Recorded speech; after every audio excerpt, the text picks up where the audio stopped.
what you are celebrating today. And you're going to go, Hadass, are you out of your mind? Celebrating? I'm anxious. I'm scared. I'm bored. I'm stuck inside. My friends are getting sick.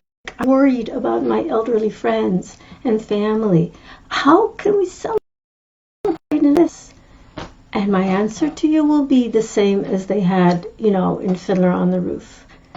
We have to celebrate all the time. We have to be grateful all the time, because this is how the human spirit carries on.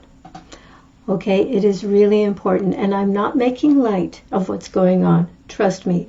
Today in my home province of Manitoba, we unfortunately had one death announced, and I know that to people who are living in places like Italy or the United States, you're like, one would be good. But that's what we have right now, and not celebrating that, believe me.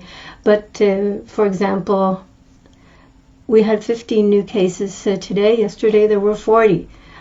It's just a blip. Statistics, lies, damn lies in statistics. I know we're still on the up of the exponential curve, but I saw some data today. I put it on my book. You may have seen it.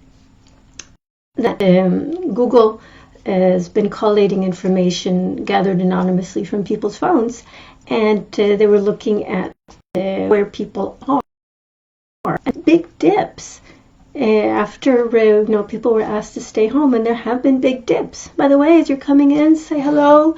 As my coach Elsa says, don't be a stranger, don't be a stalker, say hello.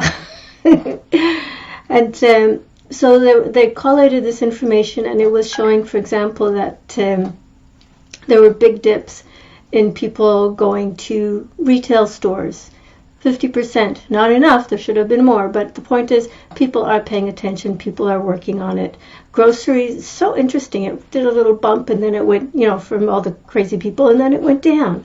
And parks didn't go down so much. We're very fortunate here in Manitoba, we can still go to the parks. They're really big and there's not that many people.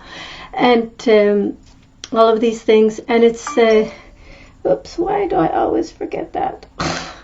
Anyway, so there are things to celebrate. We can celebrate that people are pulling together.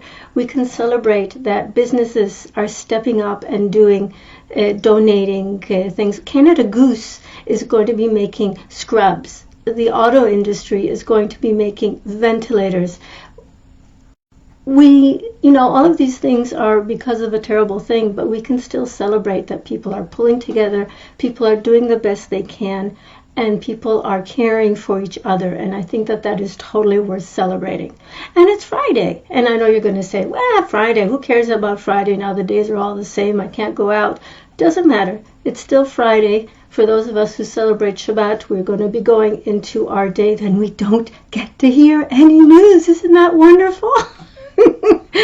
So I just wanted to wish you a peaceful Shabbat. I want you to think about the things that you can be grateful for. As I said, I am not making light of all the fear and the anxiety and the rest of it. Feel your feelings. Don't pretend you're anxious. If you're anxious, be anxious. It's okay.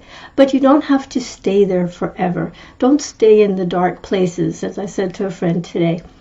It's okay. Feel all the feelings. Don't try to pretend they're not there. But then move on. Because there's always something to be grateful for, and there's always something, however small, to celebrate, even in the midst of all the things. I mean, I don't want to compare suffering. Everyone has their own saga and their own story that they're going through. But if you can find something to be grateful for, something to celebrate, even if it's a small victory, even if it's because you got out of bed and brushed your teeth, celebrate. Because we're all in this together, and we're all going to come through this to the other side together. So I want to wish you a peaceful Shabbat if you celebrate. Have a wonderful weekend if you don't. And I'll talk to you again soon. Bye.